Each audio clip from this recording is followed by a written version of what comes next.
Now, dear students, let's talk on the drug effectiveness. Uh, Let me define drug effectiveness orally that a graph which shows the relationship between the effect of the drug, and the dose of the drug is known as drug effectiveness. Let me define it again in this diagram. Okay, the graph which shows the relationship between the effect of the drug and the dose of the drug is known as drug effectiveness. Here you will never forget this definition by the will of Allah, inshallah. अच्छा, यानी drug की effect का relation drug के dose के साथ एक graph की अंदाज में, एक लकीर में शो करना, इसको हम क्या कहते हैं, या एक प्लेन में इसको शो करना, इसको हम क्या कहते हैं, इसको ड्रग इफेक्टिवनेस कहते हैं। यहां पर यह बात सुन लें कि एक ड्रग की इफेक्ट मोर देन वन हो सकती है, यानी एक ड्रग है उसकी सिर्फ एक इफेक्ट नहीं हो सकती। मिसाल मैं देता हूं, यहां पर हमारे पास मिसाल में एक ड्रग है जिसका नाम है एट्रोफिन, और एट्रोफिन हम दो डिफरेंट मकसद के लिए, डिफरेंट पर्पसेस के लिए, लेकिन मैं उनमें से दो लिखता हूं। सबसे पहले जो प्राइमरी है वो as an analgesic, is a pain killer हम देते हैं। दूसरा हमारे पास जो है, हम इसी एट्रोपिन को कॉन्स्टिपेशन में भी देते हैं। तो ड्रग एक है, लेकिन इनका जो इफेक्ट है वो दो है, कॉन्स्टिपेशन में भी और पेन में भी। नाउ ड्रग की इफेक्ट्स भी वो उनमें भी डिफरेंस हो सकती है, यानी एक ड्रग है वो हाई इफेक्टिव होगा, दूसरा ड्रग है उनकी इफेक्ट कम होगी। इसकी मैं मिसाल देता हूं। मैं एक मिसाल दे दूं अगर आपको, तो ये आप ले लें पैरासिटामोल। आपने पैरासिटामोल ले ली और आपने दूसरा ले लिया मॉर्फिन। मॉर्फिन भी एक ड्रग है, पैरासिटामोल भी एक ड्रग है। दोनों आप पेन किलर के तौर पर इस्तेमाल करते हो, लेकिन ये मैनी पेन के लिए और ये मेजर पेन के लिए, ये पोस्ट सर्जरी, इसको हम पोस्ट सर्जिकल जो ऑपरेशंस होती है उसके बाद जो पेन होती है, सीवियर पेन, उसमें देते हैं। जबकि पैरासिटामोल हम हेडेक और ऐसे स्मॉल पेन्स के लिए हम पैरासिटामोल देते हैं। इसके साथ साथ ये भी याद रखें कि साइट ऑफ एक्शंस भी ड्रग्स की डिफरेंट हो सकती हैं। इसके साथ साथ ड्रग की जो एफिनिटी है रिसेप्टर के साथ, वो भी डिफरेंट हो सकती है।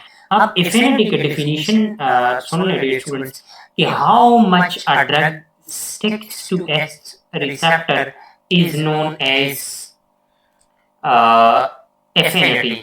The ability of a drug to stick its receptor is known as affinity. अब इसको अगर मैं आपके जुबान में या जनरल लाइफ प्रैक्टिस में मैं अगर इस्तेमाल करूं, या वैसे फ्रैंकली अगर बोलूं, तो इसका मतलब ये है कि आपका किसी से मोहब्बत का रिश्ता या किसी से मोहब्बत आपका कितना है, कम है या ज्यादा है, इसको हम एफिनिटी कहते हैं। तो फिर याद रखें, अगर एफिनिटी आपकी ज्यादा है, यानी आपकी मोहब्बत अगर ज्यादा है, तो याद रखें कि फिर ड्रग की इफेक्ट भी ज्यादा होगी। यानी आप जिससे मोहब्बत करते हो उसकी बातें भी आपको अच्छी लगती है, उसकी बात का इफेक्ट भी आप पर ज्यादा होता है। तो अगर एक ड्रग की एफिनिटी ज्यादा है रिसेप्टर के साथ, तो उसकी इफेक्ट भी ज्यादा होगी, इफिकेसी भी ज्यादा होगी। वो हम कहेंगे कि the drug is more effective. अगर किसी ड्रग की इफेक्ट ज्यादा नहीं है, यानी आपका किसी से मोहब्बत ज्यादा नहीं है, तो फिर याद रखें कि उसकी बातें भी आप पर अच्छी नहीं लगेगी, यानी आप किसी से नफरत करते हो तो उसकी बातें आपको कैसे लगती है, तकलीफ देती है ना। तो नफरत ना करें किसी से, मोहब्बत करते हो यानी वो आपकी मर्जी। लेकिन अगर ड्रग की एफिनिटी, बात हम एफिनिटी की कर रहे थे, अगर एफिनिटी ज्यादा है तो इफेक्ट ज्यादा होगा, अगर एफिनिटी कम है तो डे स्टूडेंट्स इफेक्ट भी कम होगा। Now the effectiveness of a drug is considered relative to its safety or therapeutic index। Effectiveness एक ड्रग की हम किससे मेजर करेंगे, हम उसकी थेराप्यूटिक इंडेक्स से जो है वो मेजर करेंगे। अब थेराप्यूटिक इंडेक्स क्या है? थेराप्यूटिक इंडेक्स का मतलब ये है, कि डेफिनेशन ये है कि how much a drug is safe to take, एक ड्रग कितना सेफ है। और अगर इसी मिसाल को जो ऑलरेडी मैंने मोहब्बत की थी, तो इसको ये समझे कि आप किसी से मोहब्बत करते हो, वो आपके लिए कितना फायदेमंद साबित हो सकती है। उस फायदेमंदी को हम क्या कहते हैं, इस एक्सटेंड को हम थेराप्यूटिक इंडेक्स कहते हैं। लेकिन यहाँ पर थेराप्यूटिक इंडेक्स ऑफ ड्रग की बात हो रही है, वहां पर थेराप्यूटिक इंडेक्स ऑफ लव की बात होगी। अच्छा, next day students, therapeutic index पर ऑलरेडी मैंने बात की कि अब ये समझिए कि इफेक्टिव डोज 50%, ये क्या है? इफेक्टिव डोज 50% ये है कि वो 50% ऑफ द पॉपुलेशन में अपना रिस्पॉन्स जो है वो शो करें। वो डोज जो कि 50% ऑफ द पॉपुलेशन में अपना रिस्पॉन्स शो करें, उसको हम इफेक्टिव डोज 50% कहते हैं। इसके साथ साथ डे स्टूडेंट्स, लीथल डोज 50% क्या है? लीथल मैंने डेफिनेशन की थी, डेथ को कहते हैं। वो डोज जो कि 50% ऑफ पॉपुलेशन में डेथ कॉज करें, यहाँ पर रिस्पॉन्स कॉज करें, यहाँ पर डेथ कॉज करें। अब थेराप्यूटिक इंडेक्स की एक रेशो यहाँ पर बन गई कि therapeutic index is equal to lethal dose 50 divided by effective dose 50। यानी वो डोज जो कि 50% पॉपुलेशन में डेथ कॉज करें डिवाइडेड बाय वो डोज जो कि 50% ऑफ पॉपुलेशन में रिस्पॉन्स कॉज करें, इन दोनों की रेशो को थेराप्यूटिक इंडेक्स हम कहते हैं। और यहां पर an indication of safety of a drug, यहाँ पर ये एक इंडिकेशन, थेराप्यूटिक इंडेक्स की जो रेशो है ये इंडिकेशन देती है आपको कि एक ड्रग कितना बेटर है और कितना सेफ है।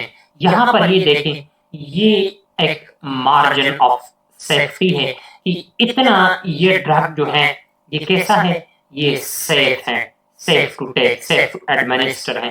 ये उसका, इससे ज्यादा वो क्या करेगा, 50% लोगों में ये डेथ कॉज करेगा, इससे ज्यादा वो 50% लोगों में अपना इफेक्ट शो करेगा। और इस एक्सटेंड में ये आपके पास सेव है, ये इसका थेराप्यूटिक इंडेक्स हुआ। क्या? इसको थेराप्यूटिक इंडेक्स कहते हैं। ये एक रेशो है, एक एक्सटेंड है, एक एरिया है, एक अमाउंट है, या इसको एक क्वांटिटी भी कहते हैं। Now day students, after that effective dose 50, आप देख लें कि ये एक डोज है और 50% पॉपुलेशन में आपने इसको सब्जेक्ट कर दिया, यानी एडमिनिस्टर कर दिया, और 50% पॉपुलेशन पर इसने अपना इफेक्ट जो है वो शो किया। इस और ड्रग का डोज आपका कितना है, ये डोज है, यानी मतलब आपने 5 ml कोई इंजेक्शन है और वो इंजेक्ट किया पॉपुलेशन में, और उसमें 50% पॉपुलेशन में आपका जो रिस्पॉन्स है वो पॉजिटिव आया। तो इस एक्सटेंड को, इसको हम क्या कहते हैं, इफेक्टिव डोज 50। नाउ पोटेंसी क्या है? पोटेंसी पर ऑलरेडी मैंने पहले लेक्चर में बात की है, वहां से भी आप देख सकते हैं। लेकिन इन शॉर्ट यहाँ पर भी आप लोगों को बता कि the amount of drug required to produce a desired effect is known as potency। या यहाँ पर रिलेटिव स्ट्रेंथ का मतलब क्या है, ये एक डिजायर्ड इफेक्ट है, और गिवन डोज का मतलब क्या है, ये अमाउंट ऑफ ड्रग है, यानी एमजीज हैं यहाँ पर, और स्ट्रेंथ, रिलेटिव स्ट्रेंथ का मतलब क्या है, डिजायर्ड इफेक्ट, इसको हम इफेक्ट भी कहते हैं। वो इफेक्ट, वो डिजायर्ड इफेक्ट जो कि एक गिवन डोज दे सकती है आपको, उसको हम पोटेंसी कहते हैं। यहाँ पर इफेक्टिव कंसेंट्रेशन 50 की डेफिनेशन है कि is the concentration of an agonist needed to elicit half of the maximum biological response of the agonist। अगर इसकी मैं सिंपल डेफिनेशन कर दूं आपको डियर स्टूडेंट्स, तो ये याद रखें, सिंपल डेफिनेशन ओरली आपको बता रहा हूं कि the drug required to produce 50% of its maximum effect is known as effective concentration 50%।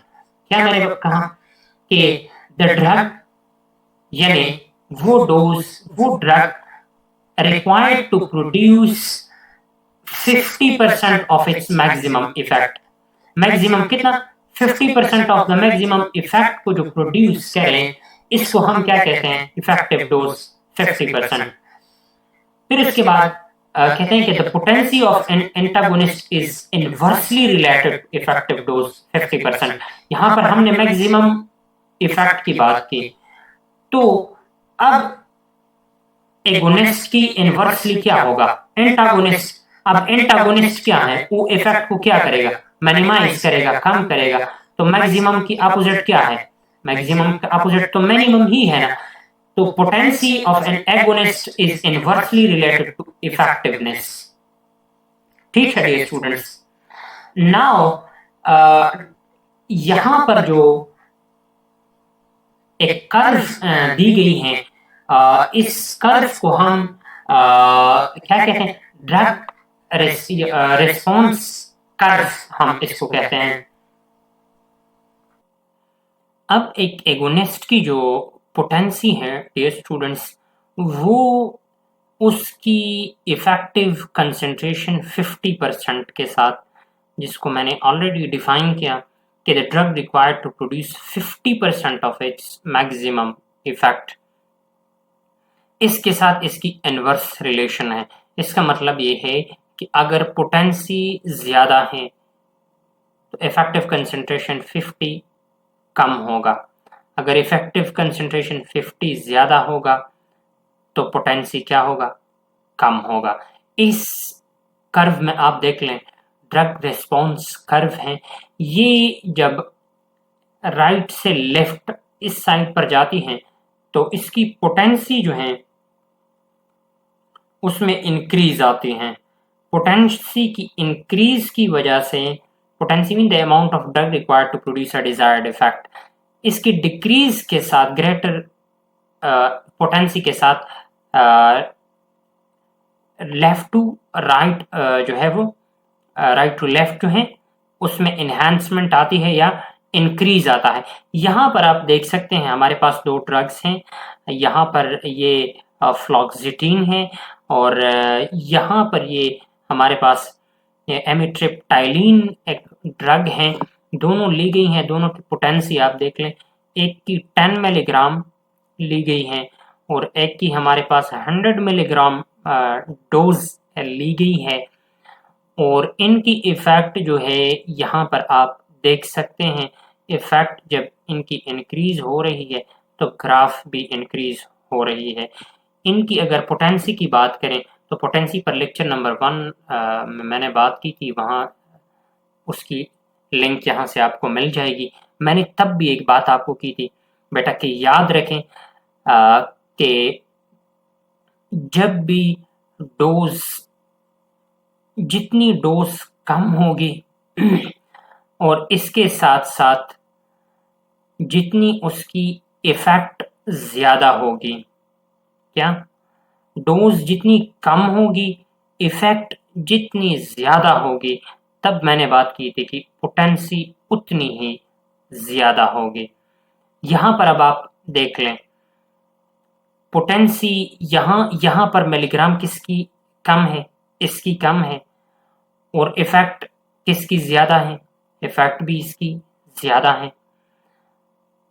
तो अब पोटेंसी इनमें से किसकी ज्यादा होगी, तो इस ड्रग की जो पोटेंसी है वो ज्यादा है, क्योंकि मिलीग्राम कम, इफेक्ट ज्यादा, तो पोटेंसी भी ज्यादा होगी।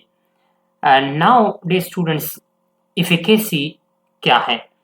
इफिकेसी भी ऑलरेडी हमने डिफाइन की थी, और एफिकेसी का जो डेफिनेशन है वो ये, the maximum effect produced by a drug is known as efficacy। और ये ड्रग डोज की जो पीक, ड्रग रिस्पॉन्स का जो पीक है ना, इससे इसकी एफिकेसी का अंदाजा होता है, क्योंकि यहाँ पर मैक्सिमम पॉसिबल इफेक्ट की बात हो रही है। तो ये वो मैक्सिमम पॉसिबल इफेक्ट है जो ड्रग का एक डोज जो है वो पैदा कर सकती है। इसको हम क्या कहते हैं, इसको हम इफिकेसी कहते हैं। ये इस ड्रग के लिए इफिकेसी है या मैक्सिमम इफेक्ट है। आइबुप्रोफेन और एस्पिरिन की ये मैक्सिमम इफेक्ट है। मॉर्फिन की जो हमारे पास मैक्सिमम इफेक्ट है या इफिकेसी है वो ये है डियर स्टूडेंट्स, जो कि 80% है, यानी ये 80% पेन को रिलीफ करता है। और आइबुप्रोफेन और एस्पिरिन जो है ये 20% जो है, ये अगर इसकी डोज आप 100 मिलीग्राम देते हो और इसकी डोज आप जो है 0.5 मिलीग्राम देते हो, तो इसकी इफेक्ट इतनी होगी और इसकी इफेक्ट यहाँ पर इतनी होगी। ये बात है एस्पिरिन और एस्पिरिन का जो है वो यहाँ पर आप देख सकते हैं। फिर ये बात याद रखें कि एक ड्रग फुल एगोनिस्ट होगा, तो एगोनिस्ट का मतलब है कि वो इफेक्ट को इंक्रीज करेगा, तो उसकी जो एफिकेसी है वो 100% होगी, यानी मैक्सिमम इफेक्ट प्रोड्यूस करेगा। अगर पार्शियल एंटागोनिस्ट है तो 50% एफिकेसी, और एंटागोनिस्ट है तो उसकी एफिकेसी 0% होगी। फिर उसके बाद टॉलरेंस क्या है? टॉलरेंस की हमने इस तरह हम इसकी डेफिनेशन करते हैं कि the decrease response due to the same dose with repeated exposures। यानी एक ड्रग की आप डोज लेते हो, आपने एक डोज ले ली, फिर दूसरी डोज ले ली, फिर तीसरी डोज ले ली, लेकिन पहली डोज की जो इफेक्ट थी वो अब यहाँ पर नहीं है, जो दूसरी डोज की इफेक्ट थी वो अब तीसरी डोज में नहीं है। और इसी तरह इसको हम क्या कहते हैं, डिसेंसिटाइजेशन भी कहते हैं इसको, और टॉलरेंस भी कहते हैं, कि decrease in the response of the body to a drug with the same dose administered in the body due to the repeated exposure is known as tolerance or desensitization। and ये एक proper definition है जो अभी मैंने कर दी। इसके साथ साथ more drug needed to achieve the same dose, यानी उस same dose के लिए फिर आपने जो ड्रग की अमाउंट है उस mg में आपने फिर क्या करनी है, उसमें इंक्रीज करनी है। यहाँ पर डोज देखें, अगर आप निकोटीन ले लें और निकोटीन की इनिशिएशन डोज आप यहाँ पर ले लें, और मसलन मैं यहाँ पर कहता हूँ कि 1 mg है, तो अगली बार जब आप इसको एडमिनिस्टर करेंगे रिपीटेड एक्सपोजर की वजह से ये 1 mg से फिर हील नहीं होगा, बल्कि 2 mg से, और इसी तरह 3 mg, 4 mg, 5 mg, 6 mg। और इसकी जो इफेक्ट है वो रिपीटेड एक्सपोजर के साथ ये बॉडी में क्या पैदा करती हैं, डिसेंसिटाइजेशन पैदा करती हैं, टॉलरेंस पैदा करती हैं, यानी सेम डोज से फिर अगली मर्तबा ये हील नहीं होता ड्रग की टॉलरेंस और उसकी stimulant effect. Next dear students, अब हमारे पास टैक्सोफाइलैक्सिस है। टैक्सोफाइलैक्सिस का मतलब है कि the rapid development of tolerance. Tolerance की रैपिड डेवलपमेंट जो है इसको हम टैक्सोफाइलैक्सिस कहते हैं, और इसको एक्यूट टॉलरेंस भी कहते हैं, ये इंपॉर्टेंट है। इसके साथ साथ अब जो हमारे पास मैकेनिज्म है टॉलरेंस की वो क्या है, वो इसमें जो सबसे पहला पॉइंट है वो ये है डियर स्टूडेंट्स कि drug changes in the bioavailability, availability mean bioavailability, जो कि ब्लड में प्रोपोर्शन अवेलेबल होती है, वो at the site of action जो है अवेलेबिलिटी ऑफ द ड्रग वो डिक्रीज हो जाती है। यानी ब्लड में जो अमाउंट ऑफ ड्रग है ना डियर स्टूडेंट्स, वो कम हो जाते हैं। और ये अमाउंट जब कम हो जाए डियर स्टूडेंट्स, तो ड्रग अपनी साइट ऑफ एक्शन जो है ना, वो अपनी एक्शन साइट तक नहीं पहुंचता। जब वो अपनी एक्शन साइट तक नहीं पहुंचेगा तो डियर स्टूडेंट्स इफेक्ट पैदा नहीं होगा।